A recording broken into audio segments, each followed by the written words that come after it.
Bom dia, galera. Professor Fernando, mais uma aula de geografia para alunos do primeiro ano de ensino médio, né? Apostila 3, capítulo 8, né? Hoje nós vamos falar um pouquinho da teoria da tectônica de placas, né? E posteriormente nós vamos falar da teoria da deriva continental. Quando nós falamos da teoria da tectônica de placas, né, nós estamos falando de um assunto que data da década de 1960, mas os estudos baseiam-se há cerca de 200 anos atrás, né? Todo esse estudo deriva de pesquisas, de debates, de especulações. Então, nós temos dentro daquele contexto, né, de camadas da superfície terrestre, nós temos a litosfera, nós temos o manto e nós temos o núcleo, né? E segundo especialistas, né, a Terra ela não é contínua, né, homogênea. Ela é meio que irregular, ela é meio que fragmentada e dividida em placas tectônicas, né? Então vocês vão ouvir aí falar em 13, 14, até 15 placas tectônicas, tá? Então no primeiro momento aqui, vocês vão ouvir falar em 13 placas, depois quando nós falarmos em movimento das placas tectônicas, eles vão falar de 14 placas, falam até em 15 placas. Não tem as placas mais importantes, tem as placas menos importantes. Essas placas, elas se movimentam sobre um mar de magma, aquela parte pastosa, né, onde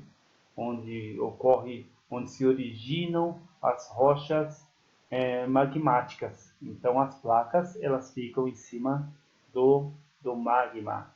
Consequentemente, elas ficam num processo de movimentação, mesmo porque esse magma ele está em estado pastoso, né? Então, aqui eu estou mostrando, né, as placas tectônicas. Observem o limite das placas, tá? Está tudo em vermelho, os limites das placas. É importante ressaltar que as áreas onde ocorrem os tremores de terra, né, os terremotos ocorrem nos limites das placas tectônicas. Importante estar ressaltando. E vocês observem também nesse mapa que tem as flechas, né? E as flechas mostram alguns desses movimentos, né? Desses movimentos que nós vamos estudar mais à frente, movimentos convergentes, divergentes, né? Então nós vamos estar estudando todos esses movimentos. Então, a teoria da tectônica das placas descreve o movimento das placas, as forças atuantes, né? Então, é importante ressaltar que essas forças atuantes ela ocorrem de fora para dentro da superfície terrestre, né? Então, as placas estão flutuando, né, sobre o magma e as forças elas vão impulsionando, né, essas placas tectônicas e elas costumam se movimentar. Então nós vamos dar indícios, né, a vários fenômenos geológicos.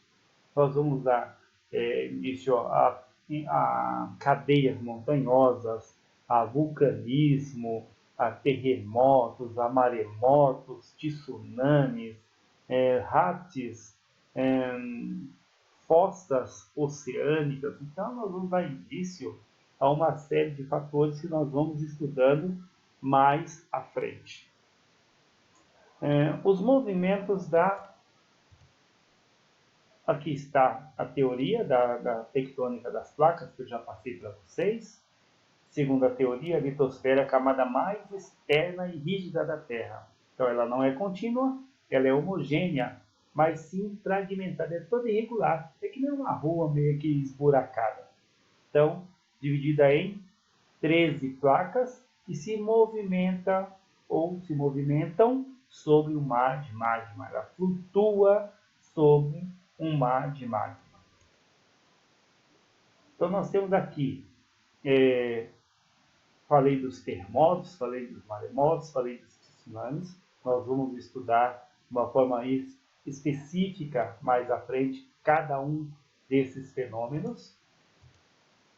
E nós vamos trabalhar o quê? O movimento das placas tectônicas. Aqui já se fala em 14 grandes placas tectônicas.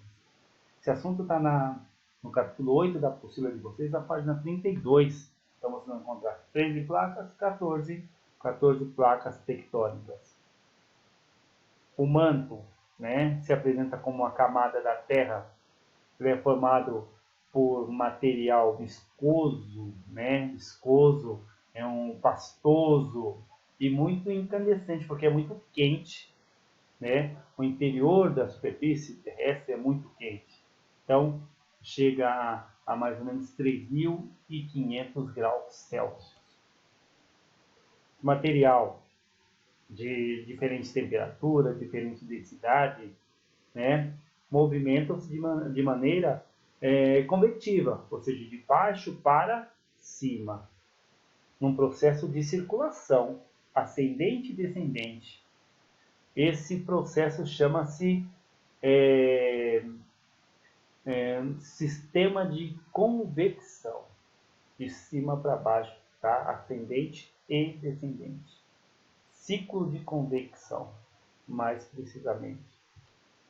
Nós temos, no primeiro momento, o chamado movimento divergente.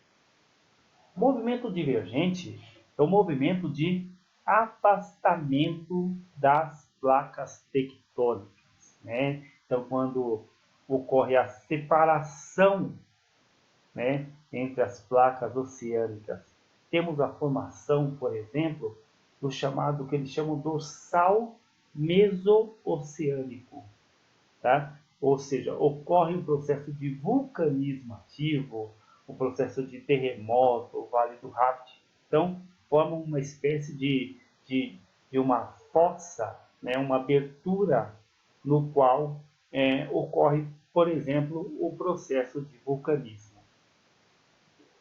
Depois nós temos o movimento convergente. O movimento de convergente é um movimento de colisão. É quando as placas tectônicas elas se chocam, né? Então, essas placas elas convergem, elas se chocam. Vocês observem que uma fica na parte de baixo e a outra sobe na parte de cima. Ó, uma sobe e a outra desce. É aí que nós temos, por exemplo, a formação das grandes cadeias montanhosas. Por exemplo, a Cordilheira dos Andes, por exemplo, a Cordilheira do Himalaia. Então, eles falam muito do movimento de subducção. Subducção. Uma placa fica embaixo da outra. Subducção. Mesmo? Então, nós temos a formação das grandes cadeias montanhosas. E o terceiro movimento é o chamado movimento transformante. É o movimento em que as placas elas deslizam paralelamente, ou seja, uma raspa na outra, uma fica raspando na outra. E dentro desse processo de movimento transformante, nós vamos ter as chamadas falhas geológicas, chamadas fraturas, uma quebra, né? Então nós vamos ter na região da Califórnia, que surge demais em vestibulares, a grande falha geológica de San Andreas, na região da Califórnia, né? Onde existe o quê? Um deslizamento da placa norte-americana, né? Da placa norte-americana com a placa do Pacífico. Então é importante vocês terem ideia desses três movimentos, né? nós vamos trabalhar de uma forma mais efetiva numa videoaula, mostrando como acontece de fato e fazendo alguns exercícios pertinentes. Beleza? Um abraço a todos, até a próxima aula.